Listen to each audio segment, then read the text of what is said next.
তো প্রিয় দর্শক, আসসালামু আলাইকুম। এই যে মোবাইলের সামনে যে মেয়েটাকে দেখতে পাচ্ছেন, এই মেয়েটি আজকে অনলাইনে পাত্র খুঁজতে আসছে কেন, তা বিস্তারিত বলবো আপনাদেরকে। তো আপনারা ধৈর্য সহকারে অবশ্যই কথাগুলো শুনবেন, আর সম্ভব হলে ভিডিওটা শেয়ার দিয়ে দিবেন, যাতে আপনার ওসিলাতে আপনার ফ্যান ফলোয়াররা যারা আছে তারা ওই কথাগুলো শুনতে পায়। এই মেয়েটির বিয়ে হচ্ছে না। বিয়ে না হওয়ার কারণটা কি সেটা আজকে আপনাদেরকে বলবো। কারণটা হচ্ছে, এই মেয়েটি ছোট থেকে একটি বাসায় লালন পালন হয়েছে, এবং কি অন্যের বাসায় থেকে কিছুটা লেখাপড়া করার পর আজকে আস্তে আস্তে এই মেয়েটি বড় হয়ে গেছে। যখন বড় হয়ে যায় তখন তার এক কাকা তাকে বাড়িতে নিয়ে আসে, কিন্তু বাড়িতে নিয়ে আসার পর তাকে যখন বিয়ে দিতে চায়, অনেকেই আসে, ঘর আসে অনেকখান থেকেই, কিন্তু বিয়ে হয় না। বিয়ে হয় না কি কারণে এটা আপনাদেরকে বলবো, তার আগে এই বোনটির কিছু কথা শুনবো। তো আপু, আপনি কেমন আছেন? জি ভাইয়া, ভালো। তো আপনি অন্যের বাসায় থাকতেন আগে, না? জি ভাইয়া, তো অন্যের বাসায় বলতে আপনি কি বাসাতে কাজ করছেন? কাজ করছি বলতে কি, আমি যখন ছোট ছিলাম আমার মা বাবা মারা গেছে, তখন আমার কাকাই দিয়ে আসছিল ওদের বাসায়, যে আমার কাকা তো বিয়ে করে নাই, তাহলে কাকা তো আমাকে পারবে না, ছোট যখন ছিলাম যে লালন পালন করতে, তো একটা বাসায় বড়লোক বাসায় আমাকে দিয়ে আসছিল, যাতে ওইখানে আমি ভালোভাবে মানে বড় হয়ে উঠতে পারি আর পড়াশোনা করতে পারি, কিন্তু তা হয় নাই। তো অনেকেরই মনে এরকম প্রশ্ন যে এই মেয়েটি অন্যের বাসায় কাজ করে নষ্ট হয়ে গেছে। তো আসলে পরের বাসায় কাজ করলে যে মানুষ খারাপ হয়ে যায় ওরকমটা না। তো যখন এলাকাতে তার বিয়ের কথাবার্তা বলা হয়, তখন প্রতিবেশীরাই তার বিয়ে ভেঙে দেয়, বলে যে এই মেয়েটা অন্যের বাসায় ছিল, অন্যের বাসায় কাজ করছে, এই সেই আবল তাবল। তো যার কারণে আজকে অনলাইনে আসা, আপনাদের কাছে বিষয়টা বলা। তো আপনারা যদি চান তাহলে এই মেয়েটিকে বিয়ে করতে পারেন। এমন কেউ যদি থেকে থাকেন তাহলে অবশ্যই স্ক্রিনে দেওয়া নাম্বারে যোগাযোগ করবেন। তো আপু, যদি অনলাইন থেকে কোনো যুবক আপনাকে বিয়ে করতে চায়, তাহলে কি আপনি কি বলবেন তার এই বিষয়ে? আমি অনলাইনে আসছি এই কারণে যে হয়তো আমার এই ভিডিওটা অনেকেই দেখবে, সোশ্যাল মিডিয়াতে ভাইরাল হবে, তো অনেকেই ইয়া করবে। কিন্তু এমনও লোক আছে যে বিয়ে করবে না, শুধু শুধু মানে নাম্বারে ফোন দিয়ে বিরক্ত করবে, মজা নেবে। আমি চাই না যে এমনটা হোক। যদি কেউ এরকম দয়াবান লোক হয়ে থাকেন যে আমার যে এতক্ষণ কথাগুলো শুনলেন, শোনার পর আমাকে বিয়ে করবেন, শুধু সেই আমাকে কল করবেন।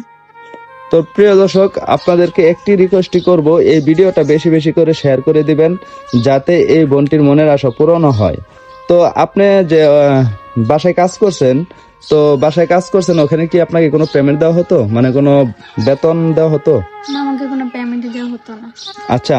তো আপনার এমনি বর্তমান কোনো টাকা পয়সা বা কোনো বাড়ি গাড়ি বা কোনো কিছু আছে? যে আপনার বলতে কি আছে? আমার বলতে তেমন কিছুই নাই। ওই যে আমার মা বাবা যখন মারা গেছিল, আমার একটা মানে ঘর আছে ওইখানেই, আর আমার পাশের ঘরের সাথে আমার কাকার ঘর, এই ঘরটুকুই আমার বলতে, আর কিছুই নেই। এই ঘরটা, আর এই যে ঘরটাও আমি দেখিয়ে দিচ্ছি, এটা হচ্ছে এই মেয়েটির ঘর। আর এই জায়গাটা কার? এই জায়গাটা আমার। আর ওটা হচ্ছে আপনার কাকার ঘর। হ্যাঁ, ওইটা আমার কাকার ঘর। তো প্রিয় দর্শক, আপনারা দেখতে পাচ্ছেন যে এই যে বাড়িটা, এই বাড়িটা ওনার বাবা দিয়েছিল। আর এই জায়গাটা, মানে এই বাড়িটা যেখানে আছে, এই জায়গাটুকু তাদের। আপনাদের এখানে কতটুকু জায়গা আছে আনুমানিক? এখানে আমি তেমন বলতে পারবো না, আমি এইসবের মাপ টাপ তো বুঝি না। আর এতটুকু মানে এই ঘরটা, এই যে এইটুকু। আচ্ছা, যাই হোক, তো আনুমানিক 5-7 কাঠা জমিন আছে। তো এটা হচ্ছে একটি রোডের সাথে। আর এই মেয়েটির এই জমিনের উপরে একমাত্র অধিকার তারই, দ্বিতীয় কোনো ব্যক্তি নাই। আর ওর কাকারও কোনো পয়পোলাফান নাই, উনি একাই।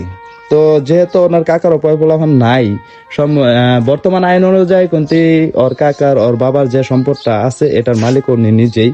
তো যদি ওনার সম্পদের কথা বলবো না, তো এই মেয়েটাকে যদি কারো ভালো লেগে থাকে বা কারো পছন্দ হয়, তাহলে আপনারা স্ক্রিনে দেওয়া নাম্বারে যোগাযোগ করবেন, তাহলে হবে। আর যদি আপনার দেখা গেছে যে আপনি যোগাযোগ করতে পারতেছেন না বা আপনি বিয়ে করতে পারবেন না, আপনার ফ্যান ফলোয়াররা যারা আছে তাদেরকে দেখার সুযোগ করে দিবেন, স্ক্রিনে দেওয়া নাম্বারে যোগাযোগ করবেন। আর সকলে ভালো থাকবেন, সুস্থ থাকবেন। বোন, আপনি আরো কিছু বলবেন? আরো কিছু বলার বলতে কি, আমি একটা কথা বলবো যে আমাকে স্ক্রিনে যে নাম্বারটা থাকবে ওই নাম্বারে কেউ বিরক্ত করবেন না।